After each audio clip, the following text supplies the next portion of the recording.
Olá, eu sou o Fernando Rocha, esse é o nosso Saúde e Bem-Estar. O programa está começando agora e a gente vai falar sobre obesidade. O número da obesidade no planeta Terra não para de crescer, no Brasil não é diferente, é uma doença, tem um código internacional que define a obesidade como doença e é, portanto, um assunto de saúde pública e a gente precisa alertar sobre essa questão de diversas formas. O programa de hoje vai fazer um pouco isso, aliás, o programa de hoje é dedicado a essa questão. No primeiro bloco, a gente vai falar sobre alimentação e obesidade, vamos descobrir o que há de mais evoluído na área da nutrição com relação ao controle de peso, ao combate à obesidade. No segundo bloco, a gente fala sobre o remédio para emagrecer, como é que eles estão funcionando, quais são as novas tecnologias e o que há de mais moderno nesse campo, nesse assunto. Enfim, está começando o programa agora.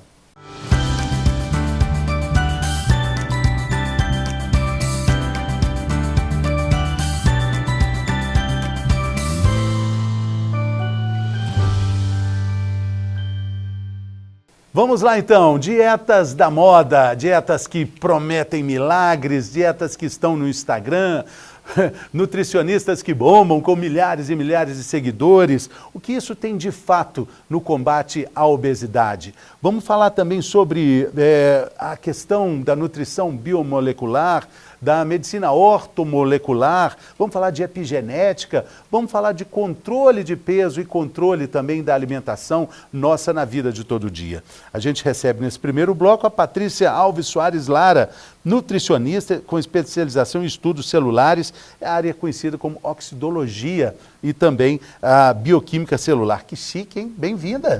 Obrigada pelo convite. Bom dia a todos. Bom dia, boa tarde, boa noite. Principalmente para o povo lá de Montes Claros. Ah, minha terrinha, sua terra querida. Terra de Beto Guedes, terra de tanta gente legal. Maravilhosa. Darcy Ribeiro. Darcy Ribeiro. Maravilhoso. Lá faz um calor maravilhoso, olha, delicioso. Para termogênese, para gerar calor, para emagrecer, aquela terra funciona. E o piqui? Maravilhoso. Piqui é bom para emagrecer? Ele é um fruto que tem benefícios inúmeros. A Embrapa já se debruçou sobre ele, sobre a polpa do piqui, que é o óleo do piqui, é riquíssimo em vitamina E. Vale lembrar que a vitamina E ela é favorável para combater o Alzheimer, a gente esquece muito dela, fala-se muito da vitamina D, das vitaminas de complexo B, mas a vitamina E é uma auxiliadora da comunicação dos nossos neurônios, então piqui, por favor. Né? E a castanha do piqui também... Cuidado com o espinho, né? Tem que saber comer o piqui. É uma arte, vamos dizer assim, comer o piqui. Mas são vitaminas maravilhosas, a castanha é extremamente proteica, a gente está falando de uma população muito carente, né? Um local de muita aridez no solo, então tem que se aproveitar tudo. E a castanha do piqui é maravilhosa, também rica na vitamina E, mas em gorduras poliinsaturadas que são boas para o coração e para o cérebro. Eu digo, para quem está lá no norte, para ficar esperto, tem que comer o piqui. Exatamente. Olha só, quantos nutrientes a gente falou aqui, quer dizer, na verdade a Patrícia falou, que são encontrados, sempre gosto de falar isso, encontrados em cápsulas, encontrados na farmácia e, na verdade, essa alimentação saudável, rica em nutrientes, ela está muito mais próxima do que a gente pode imaginar, porque a gente vive num país tropical, abençoado por Deus, né? Solo maravilhoso. Bonito por natureza. Perfeitíssimo, né? E eu acho que esse é o caminho. A minha especialização, Fernando, me levou a buscar isso. O que é que tem de fato no alimento que antes de se investigar e trazer o nutriente para uma cápsula, se investigou ele numa população específica. Por que aquela população tem menos doença cardíaca? Por que aquela população tem menos AVC? Por que aquela população tem menos doenças neurodegenerativas? Eu quero saber o que aquelas pessoas estão comendo, vamos comer aquilo também. Então, essa pesquisa toda desses nutrientes que você observa hoje na cápsula, tome isso, tome ômega Q, toma vitamina tal, primeiro se observou no que determinadas populações que tinham uma boa saúde comiam. Então, nós temos que voltar o nosso olhar para a comida. Na comida, você não tem um único ingrediente. A gente falou do piqui, tem vitamina E, boa para o cérebro. Tem óleos poliinsaturados, bons também para o cérebro, facilitaria. Tem também uma proteína boa, que nosso hipotálamo precisa de proteínas para fazer neurohormônios para comunicar, inclusive, com o nosso apetite, que é nosso tema de hoje. Então, naquele alimento, ao invés de encapsular a vitamina E, por que não trazer um piqui, experimentar um alimento que está aqui à nossa disposição e brincar um pouco, porque às vezes não se conhece os alimentos do próprio estado. É um piqui, é um umbu, é uma pitomba. Então tem tanta coisa lá da minha terrinha que eu tenho orgulho. Vale a pena pensar sobre isso. Ouse mais, experimentar mais, vai fazer sempre muito bem para a saúde. E a gente está falando sobre obesidade, estamos falando sobre alimentação consciente, e aí estamos falando também de um universo que eu gosto muito de lembrar das punks, as plantas alimentícias Não convencionais. não convencionais ou não conhecidas. Existem milhares de espécies que a gente ainda não conhece. É um mundo que está para ser desvendado. Isso tem a ver com alimentação saudável, isso tem a ver com o controle de obesidade também. Uma delas maravilhosa é o dente de leão. Quem nunca soprou um dente de leão? Aquilo é de comer? Maravilhoso para ingerir Taraxacum officinalis, excelente para o fígado e um excelente antirretroviral. O soprinho lá, aquilo ali que é lindo, As né? folhinhas maravilhosas. Como é que come aquilo? É com chá? Saladinha. Pode-se fazer o chá. Nós, como nutricionistas, recomendamos bastante para quem tem alguma alteração hepática. Qual que é o nome científico? Taraxacum officinalis. Taraxacum officinalis. Olha só, dente de leão. num remédio, né? Você imagina, eu vou tomando Taraxacum officinalis. Chique, né? Chique, dente de leão. Mato. Mato. Maravilhoso, maravilhoso. A gente trabalha muito, em termos de obesidade, que é o nosso tema, os padrões de deposição de gordura, porque é importante perceber onde é que minha gordura está sendo depositada quando ela está excessiva. Se ela está depositada ao redor do abdômen, eu falo, faz aquele abdômen de barril, totalmente arredondado, as laterais, frontal, posterior, é um sinal de que o fígado está com problemas. E aí o dente de leão, que pode ser usado no chá, pode, mas também pode ser usado na salada. As folhas dessa planta. Então, olha que maravilha, não convencional, mas extremamente saudável. Aquele matinho também, o azedinho, que tem um trevinho, né, de 3, 4 folhas, ali, que é Quem trevo é nunca? 3, mas aquilo ali, você vai mordendo ali, também é punk, né? Vitamina C, ácido fólico. Que o azedinho tem? Excepcional, vitamina C. Para doenças colagênicas, artrite, reumatoide, dermatites, como psoríase, são doenças do colágeno, que nós dissemos. Então, a vitamina C ela é fundamental. Aonde você puder conseguir vitamina C, consiga.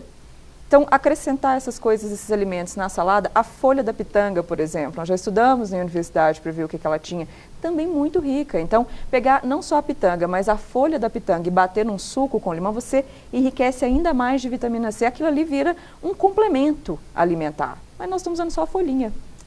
Outro dia eu estava em São Paulo, caminhando ali na região central de São Paulo, e uma senhora tinha um pé de goiaba. Aliás, é surpreendente como em São Paulo existem frutas nas calçadas. Se em São Paulo tem, imagina em Belo Horizonte. Eu moro numa rua pé que tem pitanga, caju. Ali na rua do Colégio Arnaldo, ali, né? Diversas frutas. O que tem de pé de manga ali, né? O que tem de goiabeira em Belo Horizonte, né?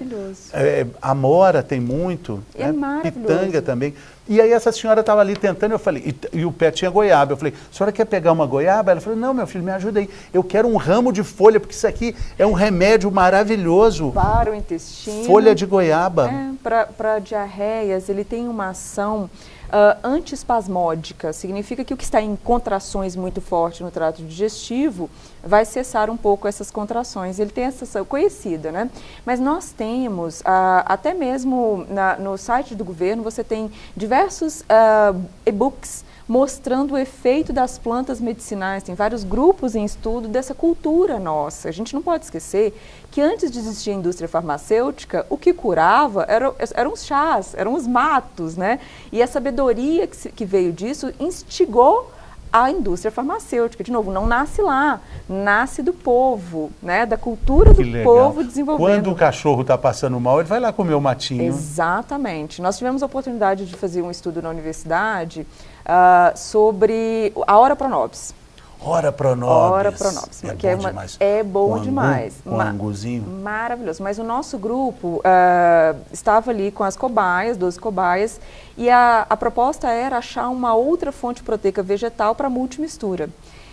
Que a prefeitura oferece, aquela multimistura com vários restos de alimentos aproveitáveis. Usa casca de melancia, casca de banana. Isso. Então a gente queria procurar. O meu grupo ficou com a Ora Pronobis, que a gente conhece pela sabedoria popular como um substituto da carne, né? Ele tem proteína naquela folha. E nós fizemos uma ração com aquela folhinha e, entretanto, os nossos cobaias, os 12 cobaias morreram em uma semana, porque a folha seca, em altíssima quantidade, ela tem uma toxina. E na hora que nós fomos levantar a pesquisa para falar isso, a gente foi saber, pela sabedoria popular, que quem tem gado não deixa o gado comer Oropronobe seca no pé. Eu falei, meu Deus, a gente não sabia disso e agora, graças a Deus, a gente sabe. É maravilhosa de consumir. Só que os antigos já sabiam há muito tempo. A ciência acha que está assim, no topo da onda, mas se você perguntar para sua avó ou uma bisavó que ainda esteja viva, ela vai ter muito mais sabedoria. É impressionante aquela análise que existe, né, que a gente está subindo uma grande montanha descobrindo coisas, investigando, pesquisando, nós, humanidade. E quando chegar no topo, em algum platô dessa montanha, a gente vai encontrar quem? Os espiritualistas, os entendedores da natureza, os caras que olham, que escutam o barulho do vento. É exatamente, né? Isso que a Lá ciência estão tem os feito. sábios. Hoje a gente chama de medicina física, é uma mistura de física, química e medicina. Medicina vitalista também, né? Medicina quântica, mas assim, esses rótulos, eles são bem complexos. O que a gente tem que se ater mesmo é, espera ali, vamos entender, vamos olhar para as populações, eu acho que isso é o mais importante. Quais são as populações mais saudáveis? Se você procurar no mapa, no seu país... As chamadas Blue Zones, onde estão os centenários. Os longevos. Né? São pessoas que vivem mais de 100 anos e estão ali felizes da vida. Com saúde. Com saúde, o índice de obesidade perto de zero, Exatamente. né? Exatamente. É o índice de obesidade perto de zero, o cérebro funcionando ainda extremamente bem, a estrutura física óssea e muscular fortalecidas. Então nós observamos o padrão de água que se consome, quanto às refeições, porque isso também foi uma polêmica. Nós entramos nesse quadro de obesidade muito porque o ser humano fez uma jornada muito longa em termos de alimentação. Nós saímos de períodos ali mais pré-históricos onde nós consumíamos o alimento sem o fogo, então ele tinha uma quantidade X de calorias à disposição, porque triturar o alimento e digerir o alimento é bem complicado. O fogo, ele favorece a abertura daquelas células do alimento. E aí você absorve mais facilmente. Então, você, com o advento do fogo, você conseguiu obter mais energia e mais nutrientes do alimento. Ok. Ao progredir essa função com fogo, né, estamos felizes, agora a gente não precisava mais ficar tantas horas comendo, a gente podia ficar menos horas comendo, porque o alimento estava com mais energia liberada, então a gente pode desenvolver outras coisas. Isso nos diferencia muito do primata nesse sentido. Então, o que aconteceu? Essa ação ela foi sendo deturpada. Hoje, conseguir alimentos de extrema caloria, mas você não anda um quarteirão, muitas vezes. E isso acabou mudando completamente a nossa relação com a energia. Ela passou a ser abundante demais. Abundante e vazia. Este é que é o problema. Então, a gente está consumindo alimentos de altíssima densidade calórica e pouquíssima quantidade de nutrientes que são funcionais, que ajudariam o nosso corpo. E aí o corpo olha e fala assim, o que é isso? Você me deu só um combustível, mas isso aqui não presta para nada. Você consumiu uma coisa tão calórica há um pouco tempo atrás, então vou guardar. E ele começou a estocar muito mais, e a gente entrou num quadro de obesidade muito por isso. O mecanismo do nosso organismo, ele é ancestral, ele é das cavernas ainda? Ele recebe essa energia e fala, vamos poupar porque pode faltar mais para frente? O DNA, vamos acumular essa gordura? Ele tem essa característica, o nosso DNA ele é um padrão, né? Entretanto, a realidade que nós vamos vivendo através dos séculos, ela vai mudando a forma como o corpo se comporta. Por exemplo, eu e você nascemos no século passado. Não sei quanto tempo do século passado você nasceu, mas nascemos no século passado. Nós tínhamos uma experiência com o alimento um pouco diferente. Os industrializados não eram assim tão presentes. O leite de caixinha não era presente na nossa infância. Entende? Leite de saquinho. Leite de saquinho. Se você Tinha entrar... até aquele suporte para colocar o leite, Meu Deus do céu, era regra. A gente ia lá na padaria, porque a mãe mandava, comprávamos o leite, colocávamos no saquinho, tinha que ferver para guardar na geladeira. Mas era bom quando não fervia. Era delícia. O que acontece? Se você for no site de uma empresa de leite hoje e você for ver os ingredientes de um leite de saquinho e os ingredientes de um leite de caixinha, você vai ver a diferença. São os aditivos conservadores que tem. E aqueles aditivos conservadores não estavam presentes originalmente naquele alimento. Então, eu e você, na infância, ao crescermos, a gente não entrou em contato com os aditivos. E eu te faço uma pergunta. Você se lembra de algum coleguinha que tinha intolerância à lactose? Não lembro, mesmo porque eu nem sabia o que era isso. Nós não mas sabíamos. Devia ter uns meninos com dor de barriga, né? Poderia até acontecer, mas nós levantamos o questionamento. Como é que aconteceu essa mudança, a modernização do alimento, a introdução dele em embalagens para conservar e durar muito tempo? Porque essa lógica vem ali da Primeira Guerra, Segunda Guerra. Porque hoje o leite da caixinha, ele não precisa ferver, né? Ele não precisa ferver, ele é um produto perecível que está numa prateleira. O outro leite, ele precisava estar na geladeira e ele era perecível no máximo 5 dias. Então, há uma diferenciação. Não necessariamente há uma toxicidade, mas acontece que são aditivos diferentes que estão ali. Muita sutileza nisso tudo, né? Muita sutileza, Patrícia. Porque você imaginar que também teve um tempo que a gente comia as frutas da estação. Só da estação. E a população cresceu exponencialmente. Né? E a produção alimentar, ela tem que acompanhar. Por isso a industrialização veio com a humanidade. Você está falando disso aí, puxando esse fio da meada aí.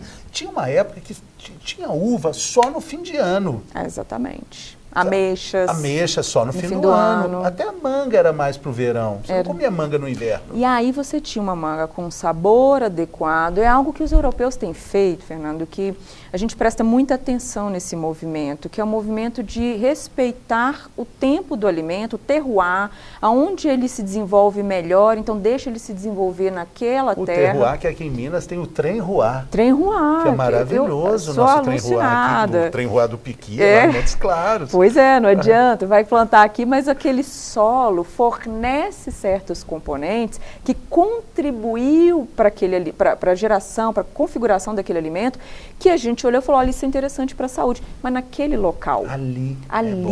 Ali. Então, esse é um processo que eu acho que nós vamos caminhar para lá, né? A gente já está tentando uma agricultura mais próxima, comprar de pequenos agricultores de regiões mais próximas. Então, são processos. E aí você tem uma comida com, de fato, os nutrientes que o nutricionista fala com você que tem na tabela.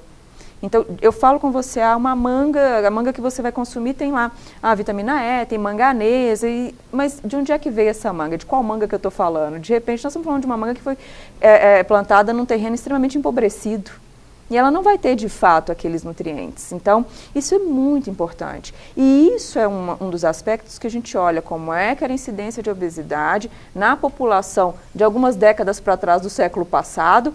E a nossa turma agora dos anos 2000, o que está acontecendo? Qual é o índice de obesidade ali? São coisas que a gente põe na tabela hora que pensa, peraí, o que está acontecendo? Por que a obesidade, ela explodiu tanto? Então, a gente põe isso em questionamento. E é muito interessante entender, outro dia eu estava também fazendo uma entrevista em São Paulo e tinha um pesquisador ponderando a seguinte questão, o consumo de açúcar, ele tem uma diminuição que é muito interessante se a gente compara com o aumento da obesidade. De uma forma sutil, mas também perceptível, o consumo de açúcar diminuiu e o número de obesidade aumenta. Ou seja, o açúcar não é totalmente responsável. Açúcar enquanto açúcar da cana ali, pura, ela não está muito responsável, ela não é totalmente responsável. Salvo o fato de a gente considerar açúcar a sacarose de mesa, aquele que você põe ali no cafezinho, põe ali no suco, e a gente trocar muitas vezes pelo produto industrializado que tem ali uma forma de açúcar que às vezes o consumidor não sabe ver.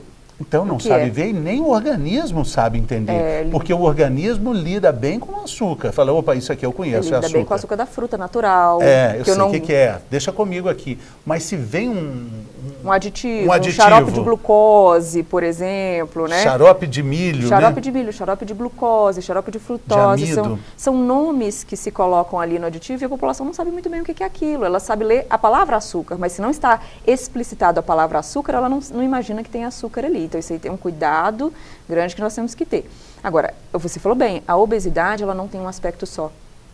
Ela foi uma caixa de Pandora aberta e a gente está doido para achar a chave para trancar de novo essa caixa, porque saiu dali uma doença muito complexa, ela é multifatorial mesmo, ela tem aspectos que são hormonais, e ela tem aspectos que são óbvios, sociais e emocionais, ela tem aspectos genéticos. Então, são aspectos que a gente ainda, dentro dessas 3 colocações, você fica assim, nossa, mas dentro disso ainda tem um universo.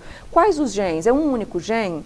São vários genes agindo juntos? Então, nós estamos na busca para entender. O que eu acho que tem que ser colocado isso, como é multifatorial, essa história de falar assim, fulano está obesa porque só fica comendo e não faz atividade física, está comendo muito. Não é por aí. Né? É uma doença muito complexa. E você trabalha também com epigenética, você trabalha, né, com a medicina ortomolecular, biomolecular. É muito interessante a gente colocar todas essas questões, falar um pouco sobre isso e também falar desse ambiente obesogênico, né? Isso. O mundo é obesogênico?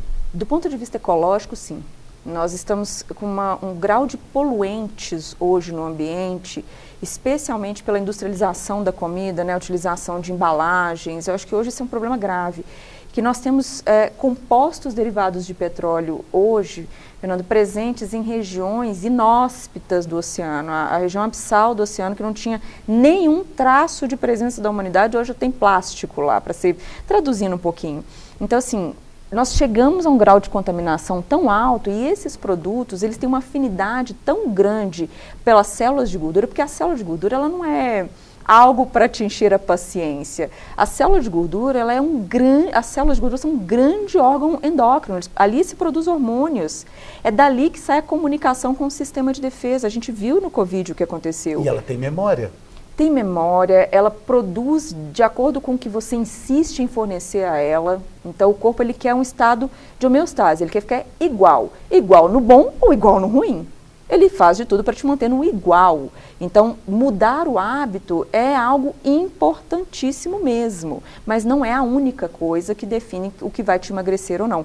Olhar, por exemplo, o seu perfil de função hormonal, como é que é a sua tireoide, como é que é o seu fígado e seu pâncreas que trabalham juntos, são dois órgãos, especialmente o pâncreas é um órgão que secreta hormônio importante, que é a insulina.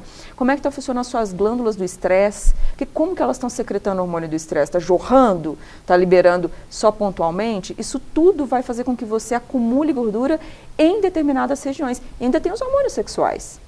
Né? E aí a gente põe nessa balança o uso de pílulas, o uso de hormônios para fins estéticos. Isso tudo leva a modificação no comportamento do corpo no sentido de armazenar gorduras. Então é multifatorial de verdade mesmo. E tem que se pensar em tudo. Principalmente, eu quero deixar claro aqui, não julgar. Não colocar para uma pessoa que está em estado de obesidade para dizer, você não faz nada. Você é, vamos dizer assim, sem vergonha. Não é assim. É um porque você não vai falar isso para alguém que tem pressão alta.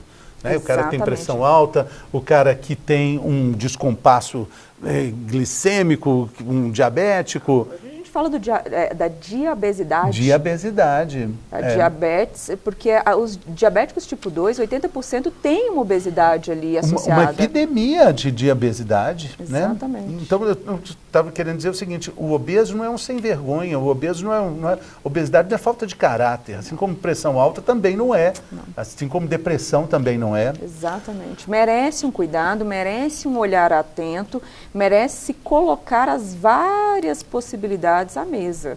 Vamos ver o que é. São os hormônios? Realmente você come um pouco mais e exercita um pouco menos? O que está te levando a fazer isso? O comportamento emocional? Onde é que está essa raiz emocional para isso? Porque todos nós recebemos informação. Olha o programa que maravilhoso, levando a informação.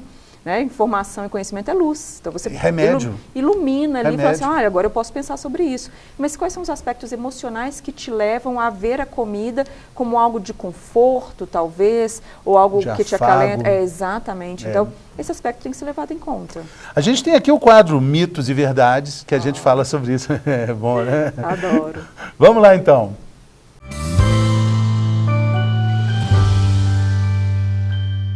Mitos e Verdades com a nutricionista Patrícia Lara, um papo ótimo sobre emagrecimento, sobre obesidade, sobre comportamento ligado à obesidade. E agora chegou a hora do Mitos e Verdades. Eu falo uma frase e você me diz, opa, tá, isso aí tá certo mesmo? Não. Também tem o mais ou menos, né? Vamos lá, a primeira é essa, Patrícia. Comer frutas à vontade pode engordar. Mito ou verdade? Do certo ponto de vista é verdade. A fruta ela tem um potencial calórico dela, ela tem a quantidade de energia em calorias. Ela é um fornecedor de carboidratos, especialmente tem fibras, tem vitaminas, tem minerais, não é uma caloria vazia, mas não é um alimento que você possa comer em qualquer quantidade. Eu brinco que nem alface você pode comer à la vontade. Não? Não, alface... Mas diz que as 3 coisas que não engordam é água, ar e alface? Mas a alface, por exemplo, ela tem uma substância sedativa, que é a lecticina. E essa substância sedativa te deixa um pouco mais prostrado, de repente não te deixa fazer a atividade física que você faria ali no final do dia. Você então fala assim, nossa, você vai comer o dia inteiro só alface. Eu não não faço nada, eu só fico com raiva. Além de ser monótono, uma coisa que não se admite para a função perfeita do organismo é monotonia. Pois então, tá certo. Então é verdade, a fruta em excesso pode engordar.